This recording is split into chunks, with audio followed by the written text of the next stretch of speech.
voin hi October ni som ni paruk sang ni som ni pali inrin ni ania in zava in chi bai levek ule Israel in Iran a beita IDF chuan thu chua siamin Iran sipai targeta strike an nei tia soya hei hi thlatam tak chung Iran sarkarin Israel state a bei chun zom zel chan let na ni sipai te chuan Iran rama sarkar le hebiala proxy te hian October ni sari atang khan Israel chuan bei chun zom zela mun pasari atangin Iran rama tanga direct ka beina potela ni anti thu chua chuan Kovela ram thu ne na nei dang song songang bokin State of Israel hian chan let theina dikna le ti tura nei ti in a soi chun zom IDF chuan undefensive le offensive theina chu fully mobilized ani to atia State of Israel le Israel mi puite hum himna tan atula pianga ti don ati bok Israel in Iran strike nan long range suicide drones an mang tukin chu Syria Lebanon le Iran an mutui lo hlom hle Israel in Iran a bei lai IDF le Air Force Commander ten an lo vil kang main Iran ilam sara air defense site bei ani Iraq le Iran chuan an ram chunga airport zonga hriat tirna danga omha chuan air traffic ti to pani thuan puang Israel in Iran air defense system a bei nuwa terana Israel in a bei bel le bok hei hi Israel in Iran a bei na multi-phase ani Israel in long range drone an mang Iran state media tasnim chuan minute nikal ta khan heti hian a report teran khopui lai hol vela defense ka chunzom zel thom hriat ani ati Iran chimlam des fulate teran marlam senamate puak thoman hriat thu Iran eptupol sang tenan soi tun thlengin Iran rama hian heng hmuna te hian puak emo air defense emo omti hriat ani Israel ten Iran beinan hian long range suicide drone le air in long range missile an mang ani khatisung kha tundin muna thuthar kan hriat thei ania tuna Dr. Matlana thu soi ilongai thlave thuang masain ZPM hengin chibai kabuk cheune kan candidate usai zona sai lo hi e chan chin te kan an threvi jinga chuan sang ber poni lo mai theya mel thaber chu ni mai thei thunga azir sang ber emo aber emo ani vek lem lo the ni amaro chu kan hriat ve to china chuan thil tha du ber te jinga me ni thil tha adua thil dik adua chu hebial puina amamo nin ka sia hebial hian amamo chu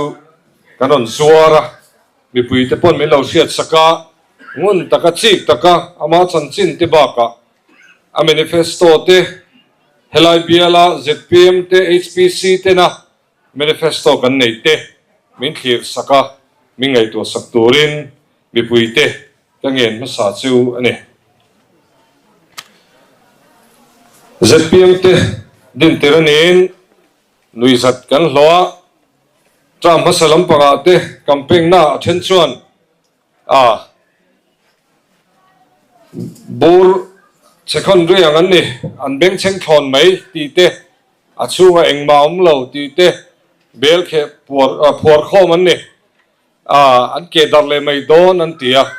thil chi sang din tir kan ni phei chuan flag an buayang an tia flag kan an buai lo phota chuta pol ming an buayang an tile kan an buai lo le phota chief minister candidate an buayang an tia kan buai lo sela steng chuan thil chi sang in min chir the ni sarkar kan an changta a soitu dang om ta mek lowa an soi lowangin an om an tile soitur khan nei ve ngai sia anon soi ni maya te po ngai sakila ZPM chuan kan soi tambek te singami corruption kan dongam don kan tia khan kan la ding heta corruption kan do mek zela ni ara suero chuna kinai la huang tuna hian akal phung turte azir chen na te ati dan turte le keimani official ate intro file te antinge akal phung thazok antinge hi kan chin felang tin kan in boi pui me ka corruption hi kan do zel do na chief minister hawa kan kal khom na po sim nge in percentage hi percentage lo hawange in hawani chuan nang mani in tuarang min ti ni minister hawin kut kan beng lo kan tiang kan tia kan ti zel don ZPM sarkar hi adang lambi ka adang lam zel don ani panina chuan aikal kan ti top don e kan tia tute ma chuan in theilawang a har sa an ti ni kene chuan kan ti top don kan tia kan ti top ani aikal lak thei hun nu dong ber in siam ram hun te kan an siama kamin nu a kha chuan official in aikal kan nei tol official lawa engemaw tu ten mo aru ka lo in siam rema alo la te ni chuan kan thiat phak til ani to a kene na kan thiat china official kan thiat china chuan aikal kan nei to lo ani tuna hian headmaster te kan in sin chong le a aikal la lo mani chuan nang mani in tuarang nang mani service in tuaranga tin in omna phunin a tuar bokang ti te kan in sa dan ania kan tiang kan tia kan ti mek bok ani aikal kan ti to bawang hian mimal ngeya mai chana minon chua chala in rong na tuk ti te anomani in lala khal tuk ti te a minon chua chala noma nia ani tak reng boka arong ani amaro cha sarkar dana hian aikal lak thina om lova angaya kan lo nei towa ti thana kan nei towa school education department a phei chuan tu te namo an fa te na tho tir ven du sia an thok pe si lowa aikal lan lak tira sarkar na phongchel tu te a chalang tak tak ten an nau fa ten u fa te thok pe mang si lo nan an pe a aikal lan la hala thok lovin tuna hian a then chu an thok tak tak pe si lawa an bang ani stiang chuan ma kan la me ka ZPM te chuan aikal kan ti top don kan tia kan ti top me kani adot le pathum na chuan mumal zokin sarkar na thok hlo hi kan peang kan ti ni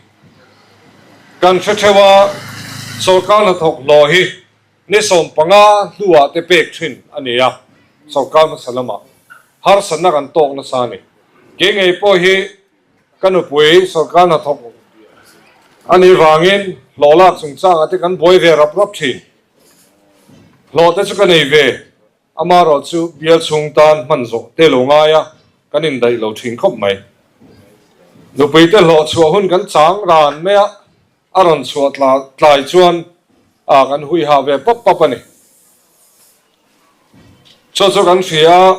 sarkar no thok te na rualin he sarkar hi anna a minister ngin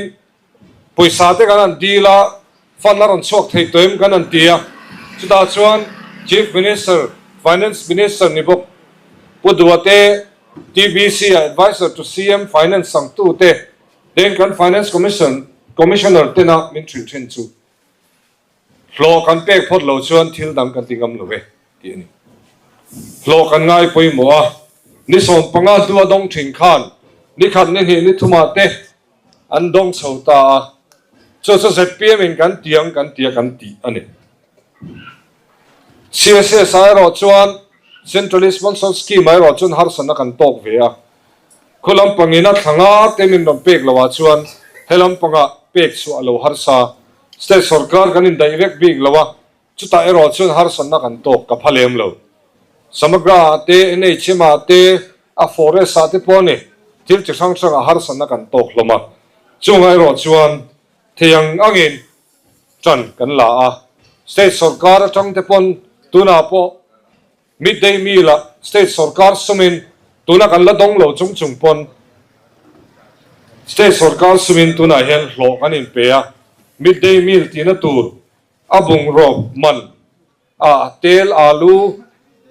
teneng chu dal le na turang chi te po state sarkar sumin kan boi pui chho me kan state sarkar tuna hian kan tiang kan ti chu kan ti me kan ni adang le a chuan zim na le fisel na chung changa ma kan la anga healthcare scheme po a thachi kan boy puyang kan ti ni healthcare scheme tuna kan kalpui tum me ka hi cashless system mania hospital a idam lo chuan ilu tanga poisa pelovin mingi sai na ngai chuak thi cho kan ti tum mania kan ti mek boka somron kaltur kala don lo wangin kala tlang zak thi lo chok ani ZPM in budget kan ti masak ber sang ni som ni pali som ni panga budget a khan zirna chuan kan thil tum kan tilang chiang khop maya school education department budget kha za som ni parukin apunga higher technical education college le technical education lamboy pu to department budget kha za som thum pahin apung bok ani chuan ZPM te thil tum atilanga zirti tula na english li samokha ve lawa samaga zirti tu kan la towa za som pakhat casual teacher sang chuang kan la chuta chuan list tel lovin ma kan la kan cabinet minister fanu nge po atling lawa kan joint director nupui po atling chong bik lawa ZPM in nala na hian tibik nei lovin fair takin kan lang kan ti chu kan kalpui ani tu te na chuan an tiang in an tilo an soyang in an om lo an ti hi chu an soyo mai ngai la an ti om to kai ngai la ngai thiam dan lo siang u ZPM 10 kan campaign pa manifesto kun na thok tu de tan poisa kan da don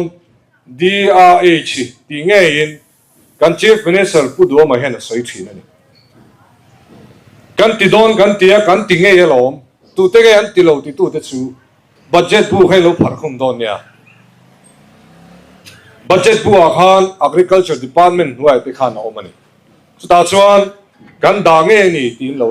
chiar tir don nia bala kai policy kan kalpui don kan tia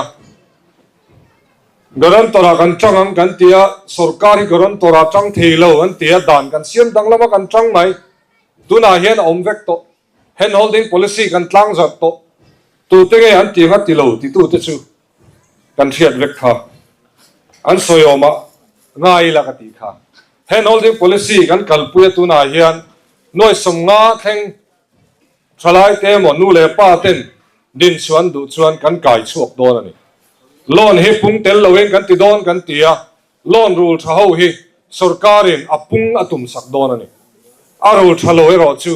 apung ne bank in an zuyang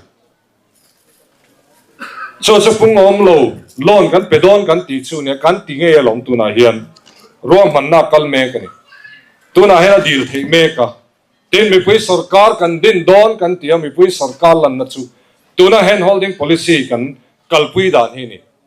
hand holding policy a hen online in a deal thea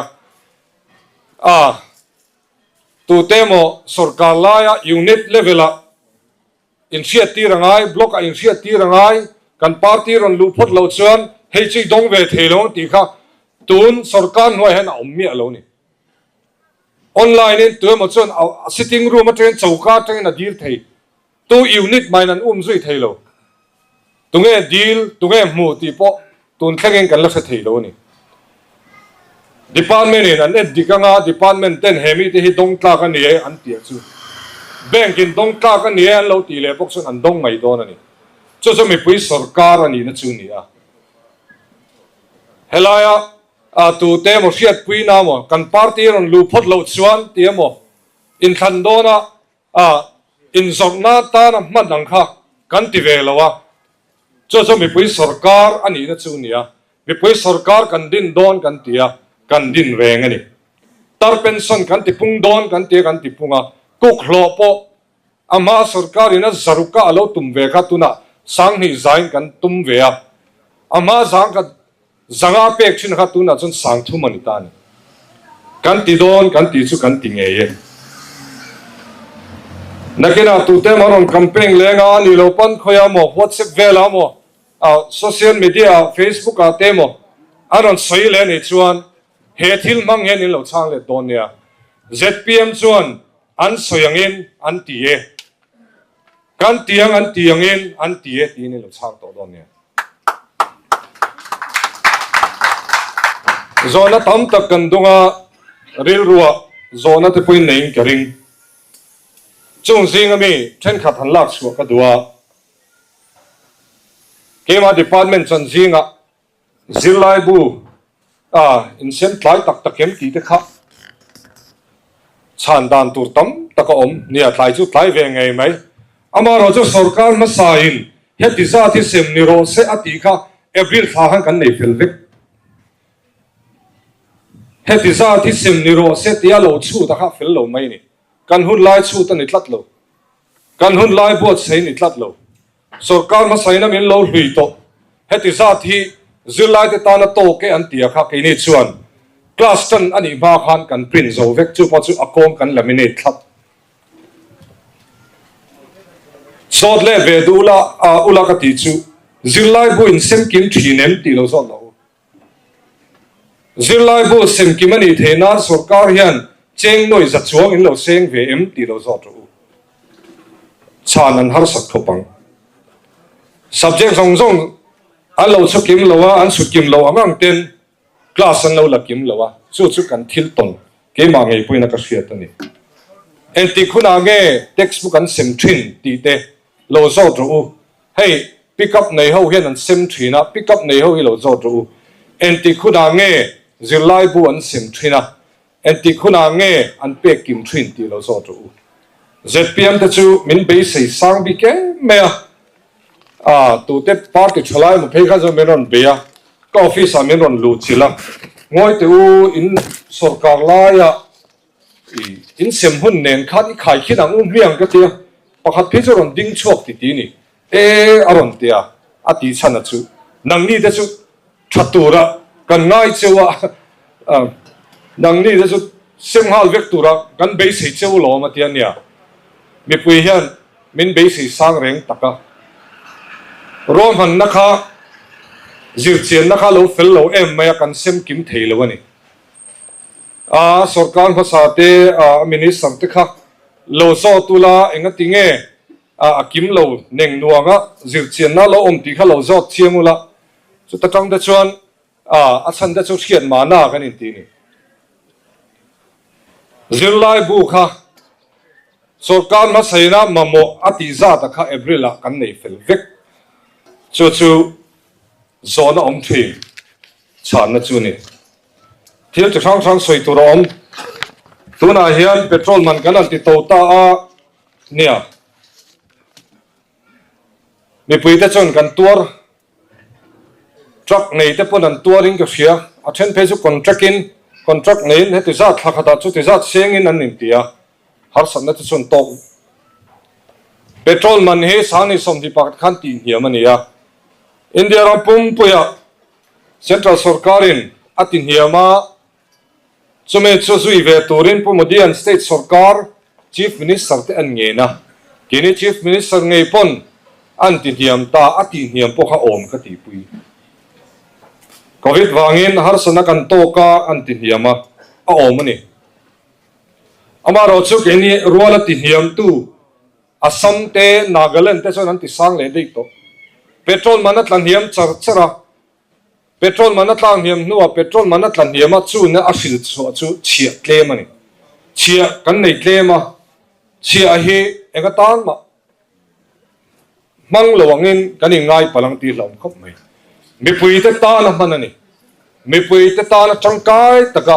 man le thin ani ya chumi tlem tiel chu chi takaron zirin Resource Mobilization Committee in Chiati Puna Tha anon tia Taxation Department in Ganangai tua iti pungang aom kan tia kan ti pung ta ni Chiati India mani khan sang ni som ni pakhata petrol man ti ni mani khan cheng za le pakhat ani keni na kan ti san hen cheng som kwa le pakwa ala ni fana cheng za ala tling lo ani ama tlang niam po ha kan la phalawa chu kan din mun ani ya he thilena khila chu chia ka soyang khan mi pui te ta na man tur kha tlem tial sia kan mu ve ngai ni ten kan fiat ngai chu central khuan state sang ina central ina chia alo la kho ma hi state sang ina alo don ve dan tun ngai tu committee hi oma chu finance commission ani 15 finance commission kan mang zo trep to 16 finance commission kalpui le me kan ya member te nom to zir chen nan ne ya chumi a chuan state ina poisa an don tur kumnga chunga an don tur an ngai to na khan apoimo te zinga tax effort chia a hian ma an laem chia atan hian chia hian ngai poimo em ti kha anon zir chiang le dona chumi a chuan keini state hi kan tlan hiamang ti kan lawa kumnga chunga kan sum don tur ta lang tu le sil tu ni wangin chia chung changa in ba kan lak ve ngai kan ti a kum sang ni som ni pathum som ni pali budget kha india rom pum puya state sang budget zir chian na chuan mizoram hi kan tho chua sgdp atanga chia la tlem ber kan ni chu te jong chuan khulam panga te poisa te kan an dila het mi tan he project tan hian em scheme tan hian sum kan mamoe kan an tia keini nge kan zukal to apo minan fiam te chu anuam lo sin chin petlem boxia in ron deal ve reng boxia anan tia in fiam na thil chu ni fiam thuin minan ti chu anuam mi lo tran la ka ngai ni ti lang reng india raman niam bem ni chung khan tuna finance commission in min han te le ta sera chia midangin vet petrol le diesel anti santon nu apo keini lom veng tai la enge kan din hun yang chutiang te chuan ngai to na kan se na ngai sumi ngai to na ne na ti sang chu kan nia ten chia kan ti pun hian ti pung sakya kan ni lawa ses manga ti pung kan ni chia chi sang om vet noya kan ses ala om le a chu man na tur bi thia bik om ani ses a hi chuan central income tax a khuan education ses te oma chuan chuan hey samaga siksha ta na sum man te hi khatiang khani education ses te zirna tan bi lo chuan man thei lo tuna hian road infrastructure ses kan tia kong siam na ta na man tu na ni letar khada cheng ni zel ani petrol le diesel a hey na ashil chwa tur chu asin chwa tur chu kong siam ani huna petrol le nan cheng lai kong siam nan hian petrol ka le piang in liter khada cheng ni ka tho zela chuwang chuan kong hi in siam thatur ani ti in mi puin kong siam an lo en dik tong chu kalphung thar kan ti po chu ni a kalphung dik kan ti ni income tax kan pelowa ke hi Mizoram University income tax file khoi to thin vai ho in kan the na non the khoma income tax file ka boy puya hau tak khop le nga la cheng sari pek bel puin theni ane chon thakhan khok vel an pe chi an pe chu da chuan an du an soi le thin chu hetian chia tam tak kan la Mizoram a chuan tian a thei thel lo ei ru le a ti te min soi khum dan ani chia na sa takin kan pe a nangnin chia in pe lowa nangnin lo dong khoma so kan thok tam takin an in sakna tur tan an lo pot koi le mai maya pek siam de wania tin min chu sa thin chu ka ril ro om ngat ngat thin mi pui te hian chia kan pe ga hian na kan ti ve te pui ngai to in ga sia to na petrol kan le hian i sereng thin ang u kong siam nan liter khat zela cheng hi kan thonia chu mi bang chon ke na kong an la siam don kong siam le ni huna ngun zokin i vil angu kan pe ni ti se chungin i vil angu chu kalphung chu da kan du wangin ses kan dan ti sang sakhi kan ni lo tin social services ses kan ti le a chu me a chon hom lian pali oma sikol sakna turte hospital sakthna turte mei se dom kan na turte le thiam thil choi kan na tur skill development ta na man tur ani chunga chon bala na ron om le don bala ani huna school sakthata ni huna te ngun le zualin ilo velang u petrol kala ka piang in liter khata he mi hethila tane cheng hi ka thok kha tin mi puiten ngai to nai senga u sumi cho tho tum na nen chuan petrol man diesel man hi kan ti to ani ti to satlia kan ni lawa mi puiten kan thil pe kan chia pe ka hian a let le hi kan mu thinan chia ti to kan nia a har san na tok te chu omma sela kan ti to hun to kan ti to ani ti hi min siat pui turin ka ngen chuwa lakina petrol man te po alan thiam zel theya a sang zel thei tho boka hetia chia kan ti to lo po hian kan ti san lo po hian petrol man diesel man hi chu atang lam ve reng cho kan siat tel po ngai khop mai chia chung changa hian ngun le zualin ngai tui nei sengila sarkar hi min siat thiam pui ve ham te u tin kan ngen bok chu adang le so na om le chu sarkar ma sa te thileng ma ti lowangen an chua zia mai sarkar ma sa te khan thil thaing ma ti lowangen an soi thin ti in min soi khum thin ani campaign na kan thu soi kha youtube pa tam lu tuk lo en ro ke ni te atong thei deuh han ti la kan ho tu pa ber hi oro la ring bera ngai thak po ngai thana saber pudu te tvc te hei berili te ke ni te oro ring deuh te po kan ni ma na kan thu soi kha lo en ro ke ni po kan in chan sa ni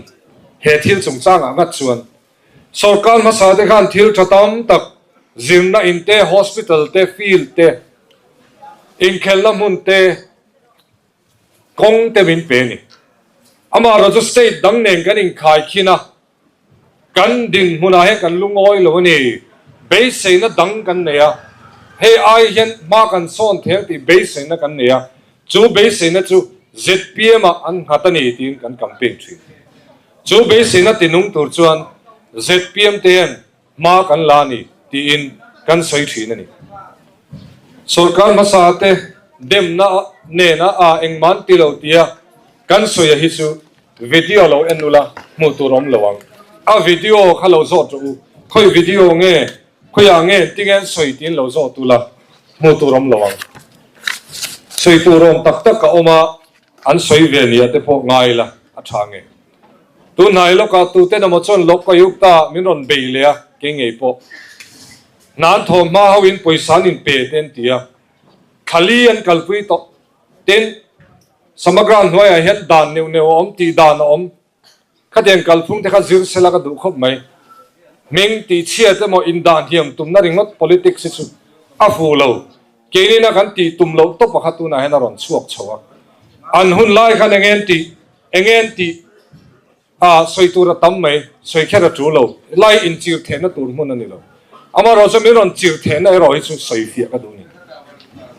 chu lo thiran soi adik lawa min pu na te chu kan soi fia lo chuan an soi tam sia then he lo oi to khinom thina kan soi ve te poi nga in ka sia thil tam tak soi tur po ma han elovila han du to don ta ila hei ratu hi kwa sari khan KTP General Conference ka rong kal kha ka cham chu ni deu maya abar chu election duty turin he ta ting huna mana karon duty to cha chu karon tlan pela rei vak lo chu ta hen karon chol ani me bak chu karon kal le po ka he to lawa kum som nuwa karon lang le ani ya he ratua hian ne pala na chi sang te soi tu te chu omanga in than line he tiang hi ti the ni lo wangin amoi lova amaro chu hei higher secondary chung chang te han soi tia ti a zo na ka nga khop mai karong kal tur hi phone pon min zo na sa in ngai lo ti tharu ti kha ka chan the ni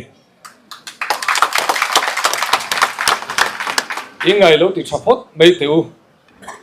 hlan kai tumani dana khan dan om silo dan te kan siam chopania provisional adok dan om lowa dan kan siam chop sak chewa thil chi sang ti fel ngai oma ingai thiam ngai oma chumi te po chu ingai thiam na dan alom silowa chumi te po chu kan boi pui me ke in ngai lo ti tharo ti kha ka chan na cheu ni ตัวนักการกันได้ที่นี่จีนักเสียงคานเฮลัยเบียละอารมณ์ดิ่งกันได้สิงจิรสังเบอร์ปอนนี่เราไม่เทเบอร์นี่นะอันนี้ตั้มเราไม่เทมารถชู rolling candidate อันนี้นะอัลลูเอมันมินิสต์กันนี่หัวเฮียน VC ตั้มตะกันองกลาrolling VC เรานี่ติงัดข้าจะดังได้นี่in ayo in khulaya na kinaron ding don in lo than tlin chuan in ayo in aron dingam chuta chon dang lam na khen thei tu ni helai hian opposition leader bial in nia opposition bial ni chu ha thak de umai nia tram ma sa khan ai zola opposition bial ke en kola boi tha ka tam lutuk lekha kan an thelut ve thina limonga tha kang wang hi ni re wang zel mai ni chán na lo mini sara kan an kala chu kan te kan boy pui don lom lungai su te sport center te pok sport complex po sang ni som bakwa ta kal pui thap to ma kan la don ate tun khen kon angai ang ina la om thap har de mai nia ruling bial ni thei thung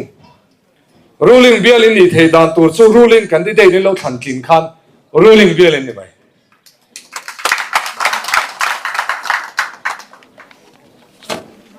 ruling bial ni dan ol som ber mai chu vote kan tha khuna khan helaya kan candidate tan pu sai zona sai lo tana vote lut takin lo tha ka kha ruling bial ni theina chu ni ZPM te party thang duang ber kan ni kan ti thina kan la ni mek zel boka kan thang zel ani thang duang taka kan omawang te pon ruling te po kan an nita sarkar na te po mi puiten kan chunga base nan kha wangin sarkar na kan changani helai local khom te hian abik takin ZPM party me le sa te hian thretur ka du cheu mi puiten kan chunga base nan kha wanga ruling party worker ni thei kan ni mi puite base na hi ti thon lawang u ke ni hi i chang tang ang u i chang zel ang u atai ma berai chang ang u kan thil ti dona kan pen chu donin pathian ni kawang u pathian ni kan lam tanga iso mang u pathian ne na kan ti tlat chuan enge kan chak lawang pathian atangin chak na neila ke ni chu kan chak lo zia te kan sa thin lal jehoshaphat ang khan imma kan on tlut mai ni tin pathian ni ko tamang u pathian ma itlut tamang u tin cái nghề đủ chiêu nè, rồi lên những tiêu vàng á, cái lâu chập bầu mấy thế cái lão thuyền, chập bầu thế cái này lâu, hết दिन hôm nay mình đã tu bắt thiên hi sòng lụt tu, nãy thế lâu đó này kia na, thì sáng sáng cái lâu mang, chú ta chuan áp chặt hàng berin cái thọc dễ lăng u, en ton ta kia thọc lăng u, hay chú ZPM nàng á ta nè, anti thế tôi đi thọc dễ lăng u, chú mình thì tôi chuan, căn trần ngay pathian kan kawangai atop bera chuan helai biala ratua bik takin involve lutak usai zona silo milo pek sak fek turin kal khom zong tele kan thom sia zong te ti tak setin ka nge na chu alo me